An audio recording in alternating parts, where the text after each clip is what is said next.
Good afternoon, everyone. Thank you for joining us for today's webinar. My name is Lisa Millette, and I am with RTI International, and I will be your host today. We're going to get started here in just a few minutes, as I said, but first we'd like to go over a couple housekeeping items. This is just a friendly reminder. If you could please make sure that your line is muted. That way we do not have any background noise while our presenters are speaking. We'd greatly appreciate that. If technical support is needed, please let us know through the chat pod or by emailing sakitta@rti.org. If you have any questions regarding today's material, please type them into this chat pod and we will retain them for the Q&A session, which will be held at the end of the presentation. We will archive this webinar within a few business days, and we will send out an email announcement to all who have registered.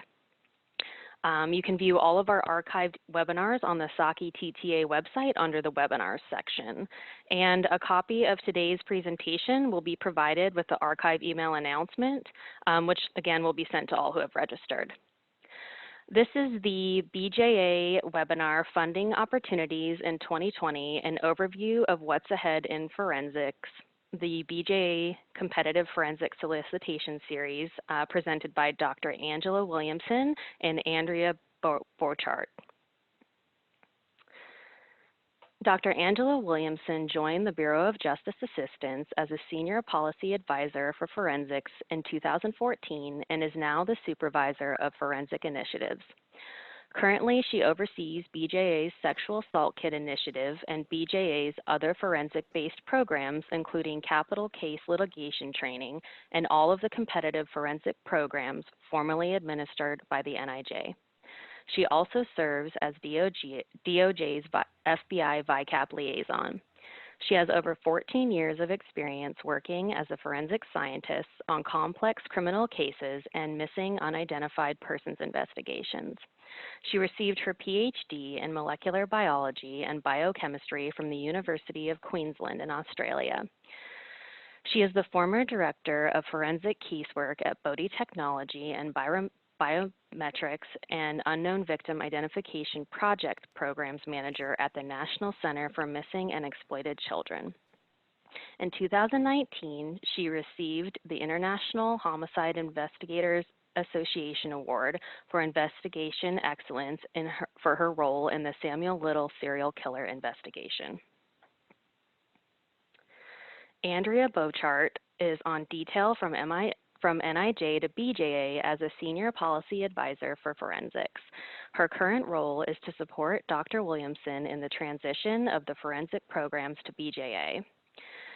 Her role at NIJ was to manage the CBER program, forensic biology R&D portfolio, and various forensic-based working groups, including best practices for evidence management, DNA efficiency improvement, and human factors for DNA analysis.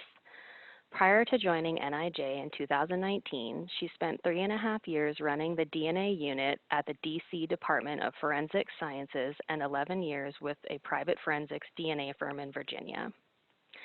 She has extensive experience with cold case and post-conviction DNA analysis, testing and management of SACs, court litigation issues, probabilistic genotyping, and other alternate technologies.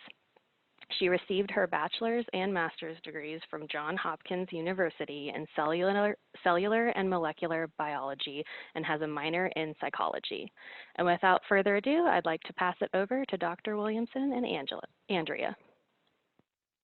Thanks, Lisa. Good afternoon, everyone. Thank you so much for joining us. It's going to be a pretty quick presentation from Andrea and myself because we want to leave plenty of time at the end for questions and answers. So really today's purpose is to just go over the competitive solicitations that have transferred to us at BJA. And I know a lot of you out there in the field are wondering why they came to BJA. And the answer is really simple. It's because BJA is the arm of OJP that's to serve law enforcement and help combat crime. And NIJ's role has always been research, enhancement, development for the field. So Katie Sullivan, she made a decision as our leader right now that it just made more sense to align the programs with the mission of each department. So that's why the programs have been transferred. And I'm super grateful that I have Andrea to help me in this transition. And we also have a lot of conversations going daily with the staff from NIJ to make sure that everything is seamless for the field. So this year, we haven't made too many changes to the solicitations. We want to just get them out there, get you the funding that you need. But we are going to be looking at the solicitations going forward. What can we do to enhance what we're doing? What can we do to give you what you really need to get your work done? So that's pretty much it. That is why we're here today, just to go over everything for you and to answer any of your questions. We're going to go through the solicitations, which are prosecuting cold cases using DNA, safe ITR, Coverdell competitive, post-conviction using DNA and other forensic technologies, and strengthening the medical examiner and coroner systems. We won't be talking about CBER and Coverdell formula, even though they've been transferred to BJA. They're not going to be part of this webinar because their formula programs are not competitive. That's it. So prosecuting cold cases using DNA. This was a really popular solicitation last year. However, it has really stringent authorizing language that makes it really constrained in what we can fund. And so a lot of people applied last year and actually weren't eligible. So I want to make it clear to the field what we can fund so that if you are interested in this, you can be eligible and we can consider funding you. So the main goals of this program are to prosecute violent cold case crimes and decrease the number of violent cold case crimes awaiting prosecution. Pretty basic. In those terms, your prosecuting agency has to be one of your applicants, has to be one of your key team members. This is not to give money to crime labs to process cold cases, as neat as that would be. That is not the goal of this program. It is not to fund an investigative agency at a law enforcement office to investigate cases. The cases that can be worked under this grant must be deemed prosecutable, and you must already have a DNA profile that is attributed to the suspect in the matter for it to be deemed eligible.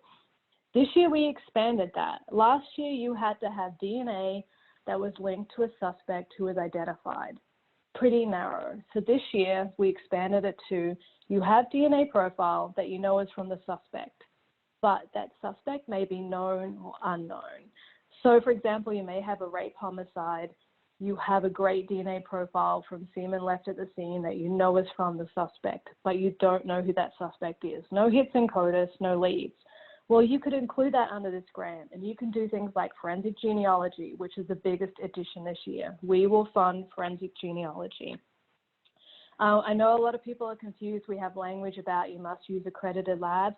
When we talk about that, that is for your regular STR typing. Obviously, forensic genealogy is outside that realm, so they're accepted. So don't worry about that. It's perfectly fine to use forensic genealogy labs that don't have traditional accreditation. Also this year, priority consideration will be given to those applicants that designate themselves as a qualified opportunity zone.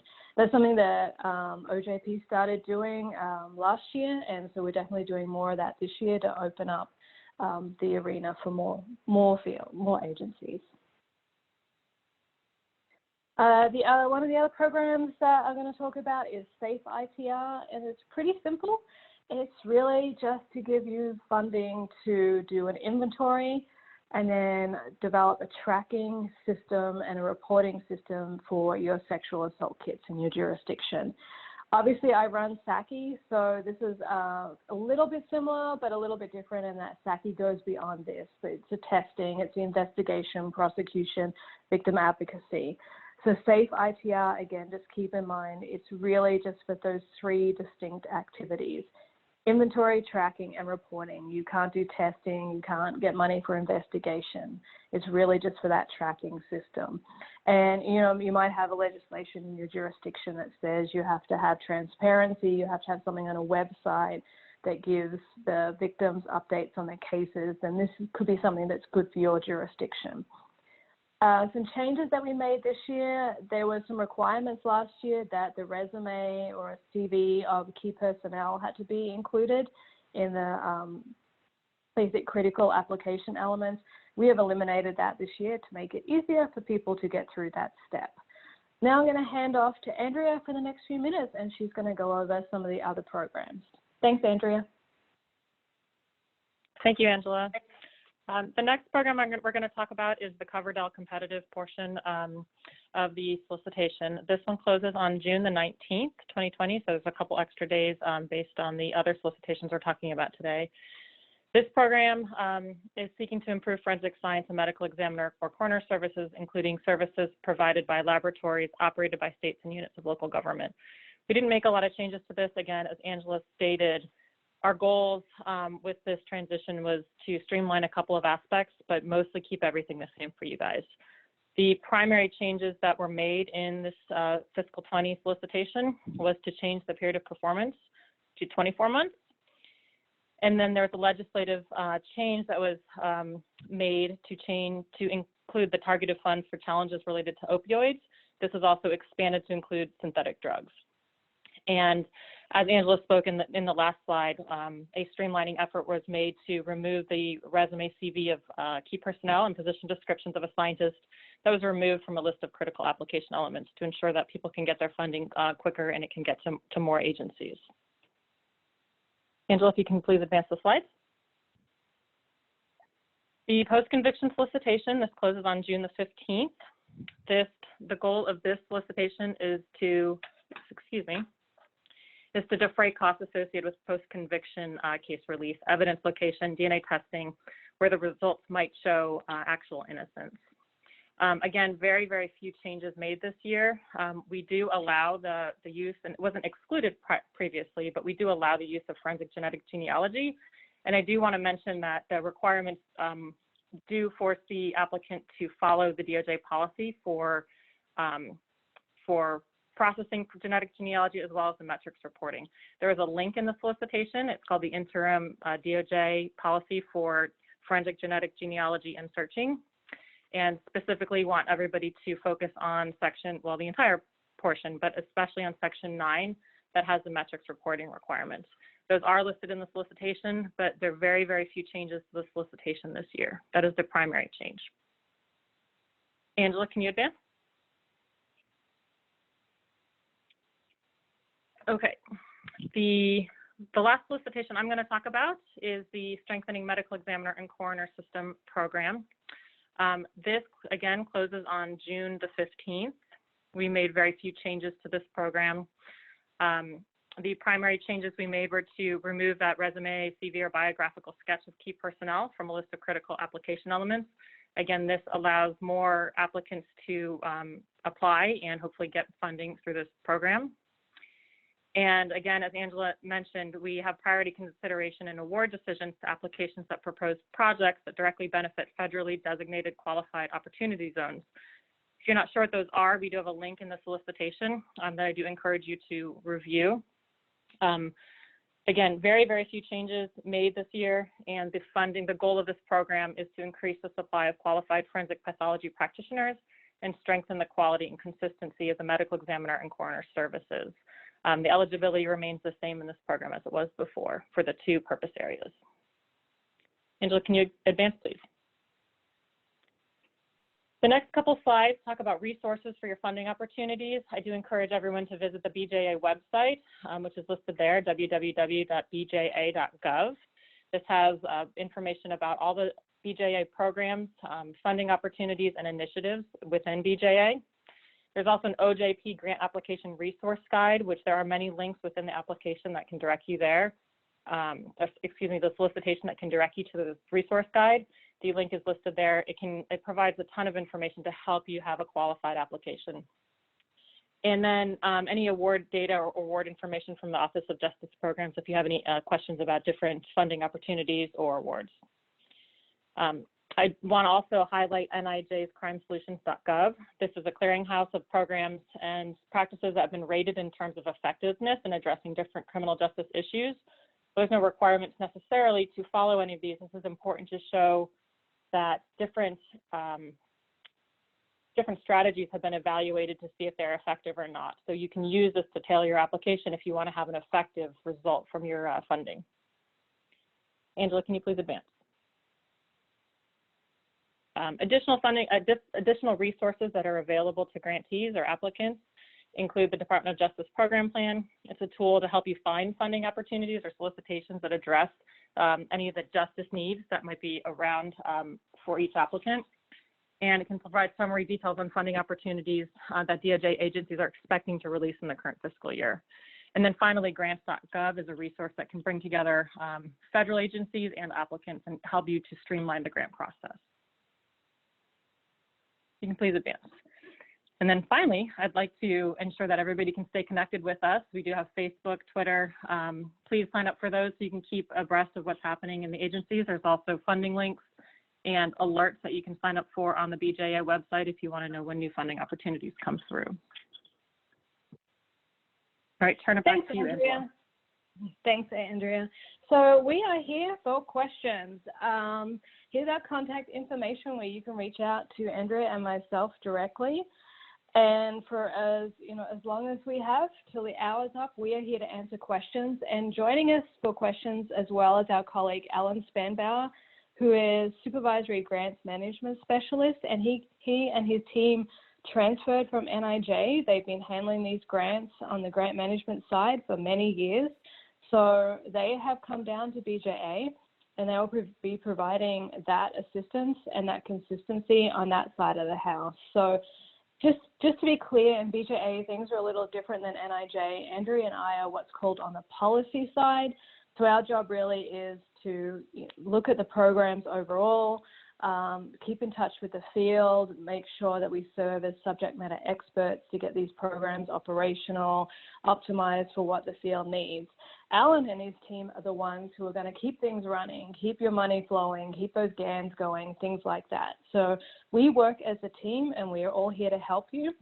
So any questions that you shoot, either Andrea, Alan, or myself will be able to answer them for you. Lisa, we're now ready to do the Q&A portion. All right, and just again, everyone, if you do have questions, please just feel free to type them into the chat pod and we'll read them as they come through. So the first question is, will there be any changes to management of current grants?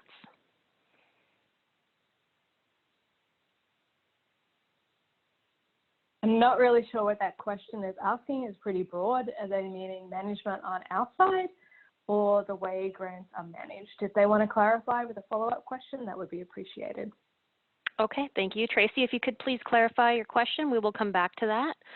The next question, could you repeat the change in the cold case grant regarding who can submit the grant? That one's a little... Yeah, I'm not, is that post-conviction or prosecuting cold cases? Again, just clarify, and that'll help us. Okay. Jeannie, if you could please clarify, we will go to the next question. Is the Coverdell competitive grant still tied to the formula grant? In the past, if a state agency applied for the competitive grant and was successful, the formula grant was reduced to other eligible state agencies. This is Andrea. I can take that. Yes, it remains the same. That portion is the same.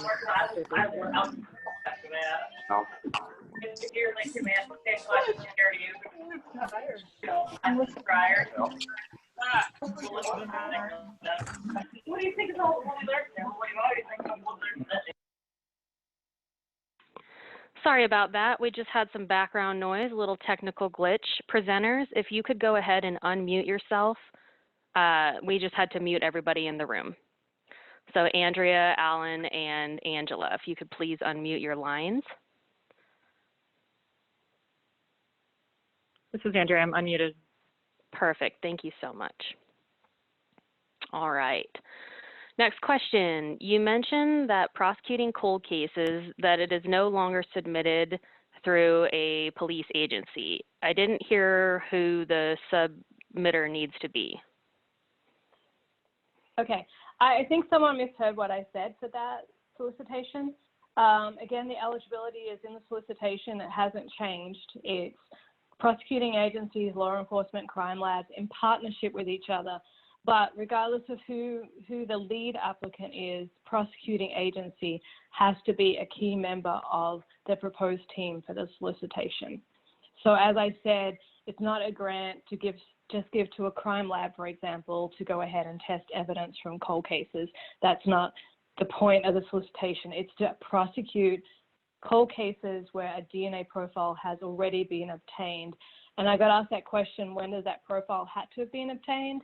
Before the date you submit your application, basically. Okay, thank you, Angela. Did NIJ or BJA issue notification to current grant recipients about this transition? Yes, that went out, I'd say over a month ago now, from BJA leadership.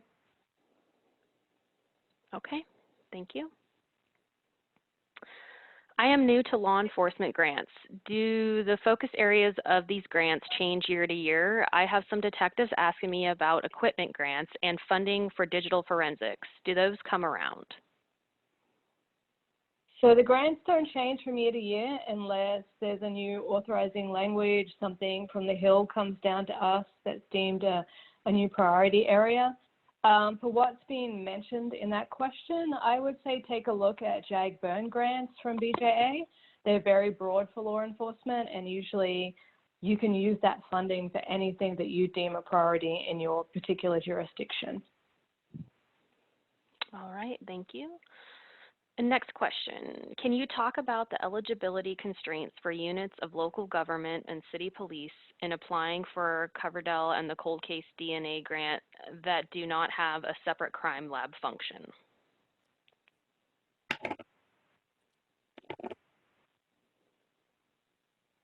This is Andrea. If you can clarify what you mean by you don't have a separate crime lab function, if this is strictly for law enforcement, and what purposes that the applicant is looking to fund, receive funding for, then we can come back to that question and answer it more thoroughly.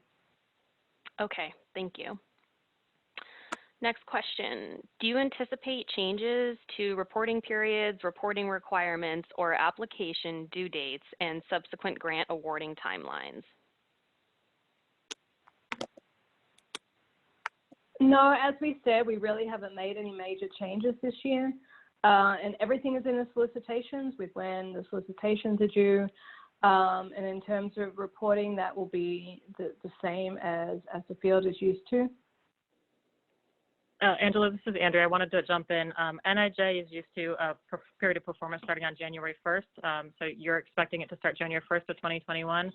BJA has their solicitation period of performance start October 1st, 2020. So that would be a change that would affect all solicitations. That would be the only change that to be expected. Thanks for that, Andrea. But yes, it's not. It'll change when your grant funds will start, but not the way you do your reporting or anything like that. Okay, thank you. And this is a question for Alan. When will CBER be announced? It looks like Alan's having some technical difficulties. CBER is just waiting on some final funding numbers. It will hit the street any day. So there's nothing like going on there. We're just waiting for some final numbers, but it will be out very soon. Okay, thank you for that. Next question.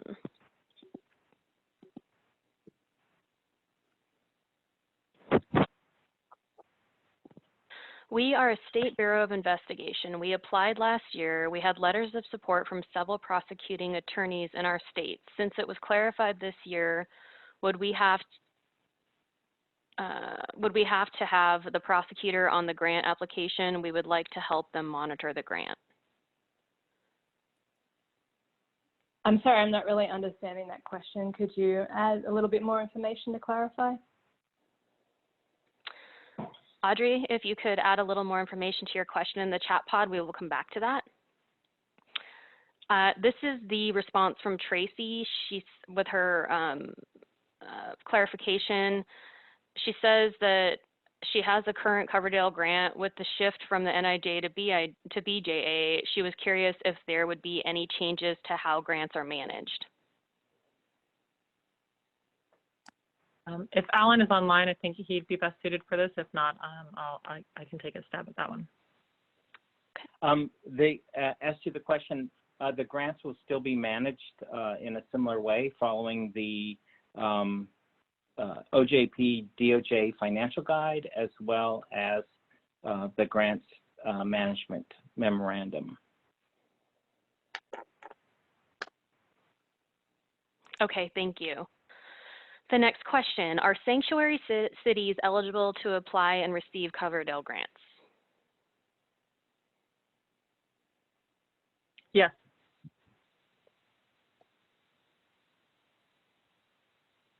Okay, thank you. Next question.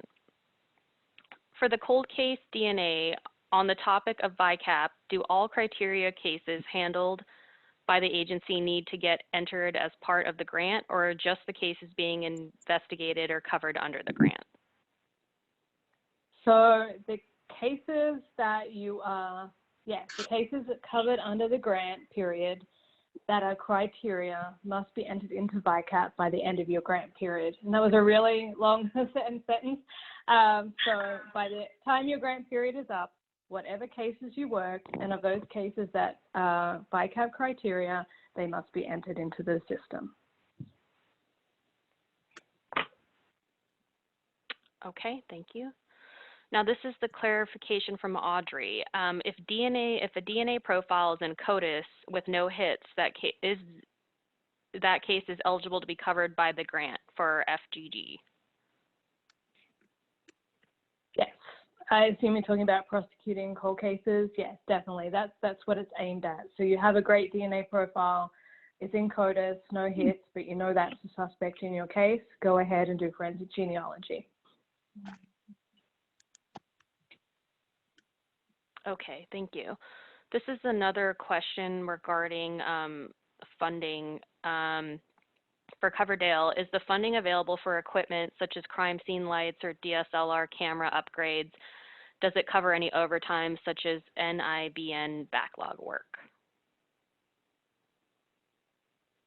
This is Andrea. So there's a whole list of permissible expenses listed on page 7 and 8. So funds may be used for equipment. I can't get into each one of those, but if you have a specific question about particular equipment that can be used or particular funding opportunities that you can use this solicitation for, please put that to NCJRS, but I also direct you to page 7 and 8 of the solicitation for permissible uses of funds. All right, thank you for that question. Next question is wondering about Coverdell formula and at least 64% of Coverdell grant funds commensurate with each state's specifically identified opioid need. Does this apply to Coverdell competitive also, or is it required to only indicate opioid or non-opioid related projects in the Coverdell competitive in the budget?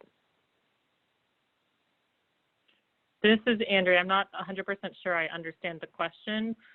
Again, this solicitation has been opened to also include synthetic drugs as well as opioid challenges that law enforcement and laboratories have faced and medical examiners have faced. If you have specific questions about type of opportunities that you can pursue under this solicitation, I do encourage you to go through NCJRS, or if you could provide more information about the question you're asking, such as the specific program perhaps that you're looking to fund, then I could perhaps address this on the call. Andrea, this is Alan. I just wanted to add to it, to the response as well, is that the answer is yes, that you could list it as a non-opioid project and not have to meet the 64% requirement.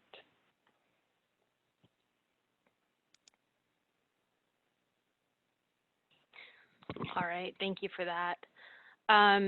This question comes from somebody who joined late and says that perhaps this has already been addressed. If so, they apologize. Is there still funding through BJA for name accreditation for medical examiner offices? If so, which grant is this?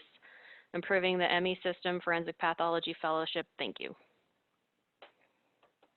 This is Andrea. So yes, I'd encourage this individual to review the Strengthening the Medical Examiner Coroner System program, which closes on June 15th. That does have funds available for accreditation. I also encourage them to review the Coverdell solicitation as well.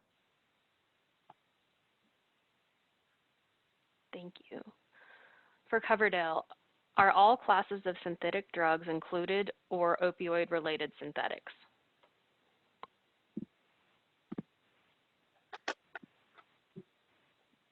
I'm not sure if this is an and/or question. So are all classes of synthetic drugs included or opioid synthetics? Are you saying is it one or the other, or are you asking if it's just the synthetic drugs? If you could clarify that question, we can answer that. Thank you. Crystal, if you could please clarify that in our chat, we will get back to that question. Next question, how does competitive award amounts affect the formula award amounts?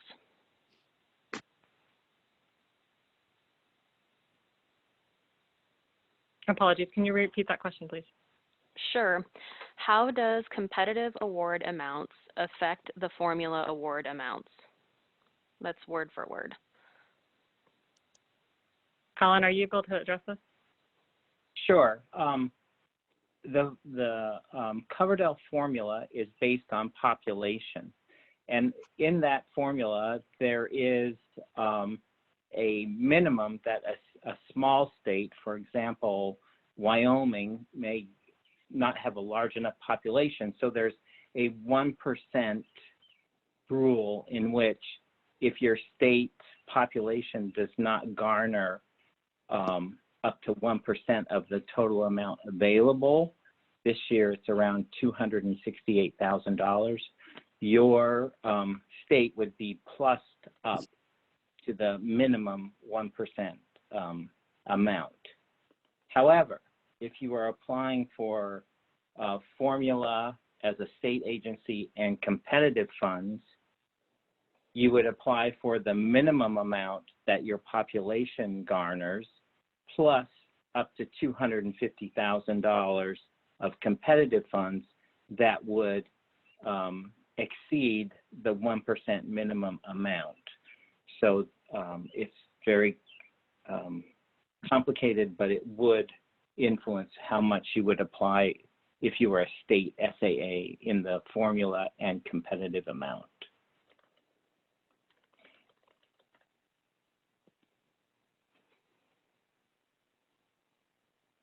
Thank you for the answer to that question. Next question, is the post-conviction grant part of the Bloodsworth post-conviction DNA testing program? Yes, that's exactly what it is. Okay, thank you. Now this is from Megan to follow up. Andrea, to follow up to my question, as a law enforcement agency, we would like to apply for funding to increase efficiency for digital forensics. We do this analysis in-house, but do not have a laboratory. The required certification documents associated with Coverdell seem to be geared to labs. That is correct. The purposes of Coverdell is for forensic laboratories and medical examiner and coroner systems. So if you do not follow the certifications or fall into those purpose areas, then that is correct. The funds would not be available. But I believe that Angela would. Do you know if the burn funds would be available for that type of purpose? It may be. Definitely look it up. And also, this is Alan. There is a definition of what a forensic laboratory is in the solicitation, if you could refer to that as well for eligibility.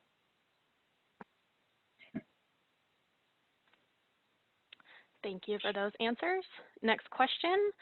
I am new to forensic grants. Are there any grants that have a community or education outreach to encourage more people to go into the field of forensics?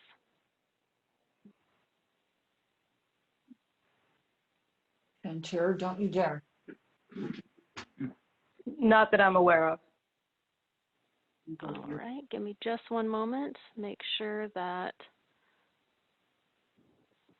our audio is good here. Just one moment.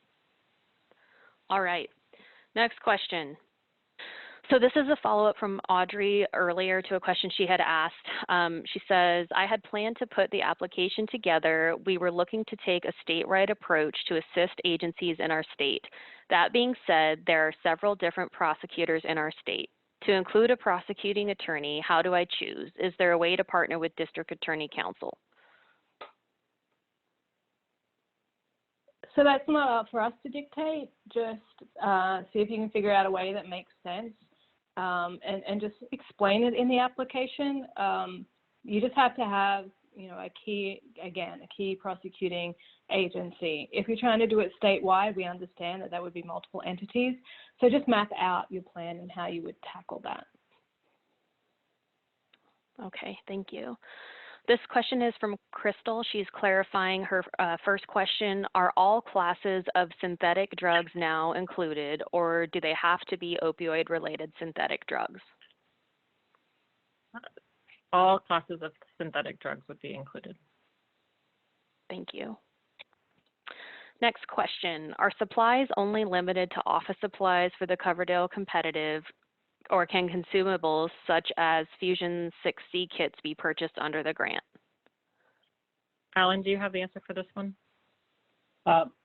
Sure,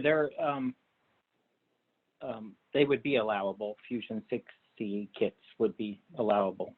And it's not just limited to office supplies in Coverdell. Thank you. Next question. If a non-state agency is successful in applying for a Coverdell competitive grant, then it does not affect the state amount, correct? Question mark. If they are a unit of local government, they would not influence the state distribution. That is correct. Okay, thank you. So this is somebody who had asked a question earlier about VICAP. She says she's confused with the answer. Is the reporting requirement only for cases that are grant funded, or are all eligible cases by agency, including non-grant funds during the grant period? Yes, so as I said before, it's for those cases that are worked under your grant only. I mean, it would be too much to expect you to do everything that exists in your state. So just those worked under your grant. Okay, thank you. Next question. We were granted the Coverdell grant in 2019. Does this have an effect on if we could be granted 2 years in a row? No, congratulations, first of all. If you were applying competitively, you can apply year after year, and you're eligible.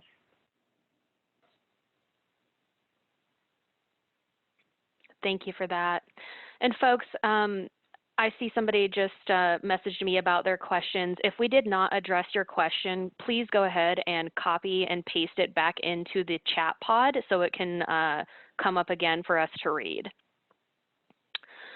And this is a question from Paul. Why are crime labs sharing funds with coroners and MEs when funds dedicated for that purpose clearly already exist?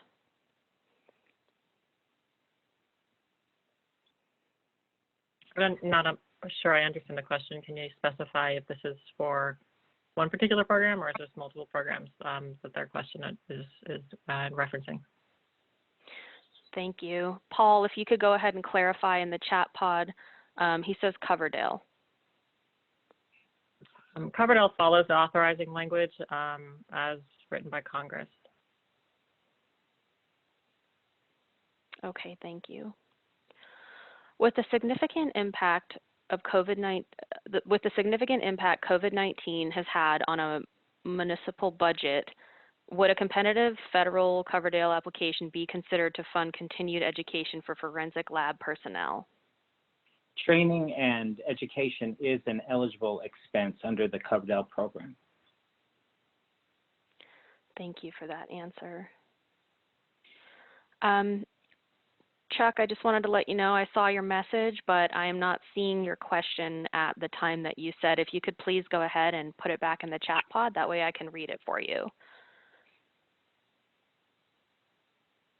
And at this time, it looks like we do not have anybody typing. Oh, we do have one more question, okay. How can grant awardees receive a copy of the BJA transition notification that was sent from BJA? We'll talk to BJA leadership about that. I'm not sure why they didn't have a notification, so we'll just get clarification.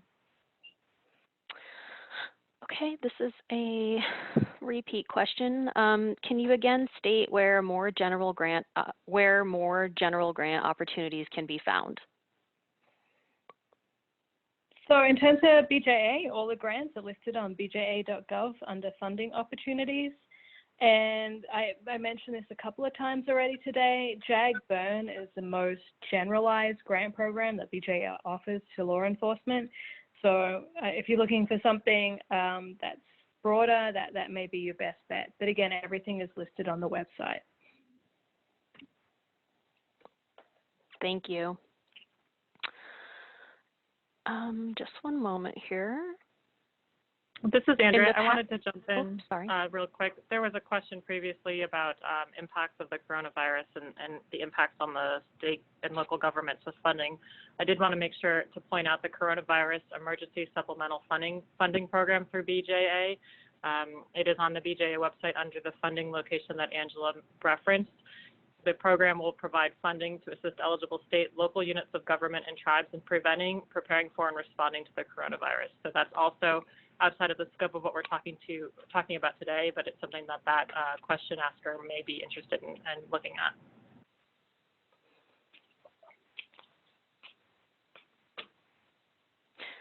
Thank you for that. And this is another follow-up question from Paul.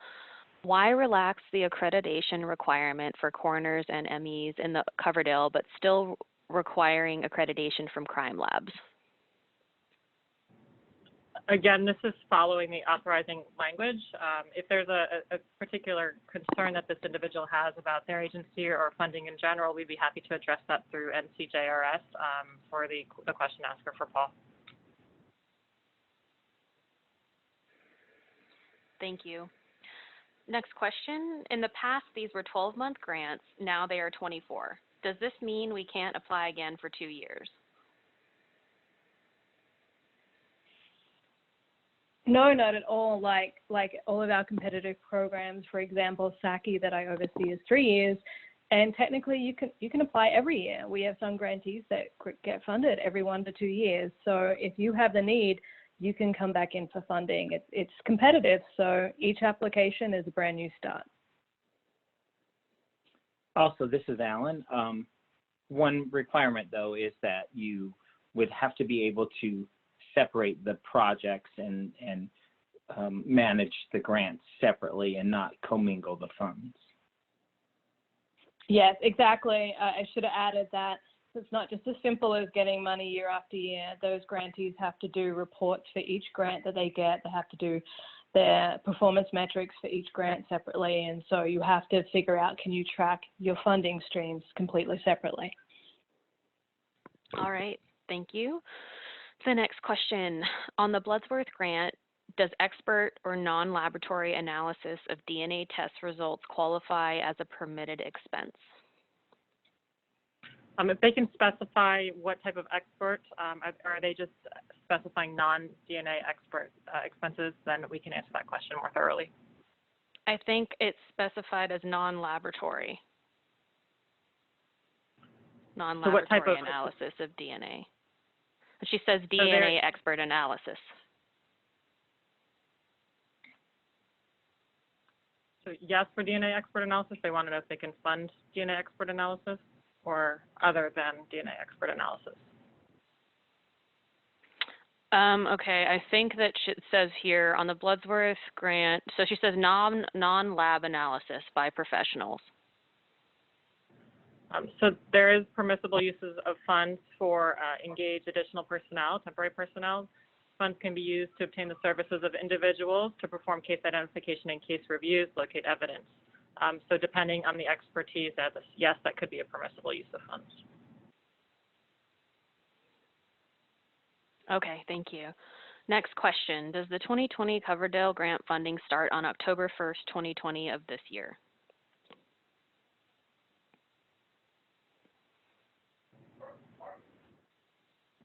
This is Andrea. Yes, as listed in the solicitation on page 6, the period of performance start date would be October 1, 2020. Great, thank you. Next question, can Coverdell funding be utilized entirely for equipment and training related to that specific equipment? Yes, So this is Alan. Thank you, Ellen.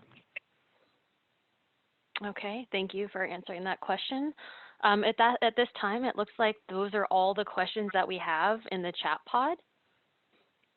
Are there any other points that our presenters would like to add today? Just if you think of anything else, you have our contact information, so please feel free to reach out. Thank you, Angela. And is that the next slide that has the contact information? No, we already shared that. I'll go back to it. Oh, perfect. Thank you so much. All right, everyone. Well, thank you so much for attending today's webinar. Again, we will archive this webinar within a couple of business days, and we will send out an email announcement to all who have registered, and that will include the slides, and the slides will also be included on the webinar page on our website. And again, as Angela mentioned, if you have any questions, feel free to email them directly. And again, thank you so much for joining us for today's webinar, and thank you again to our presenters. Thank you, everyone.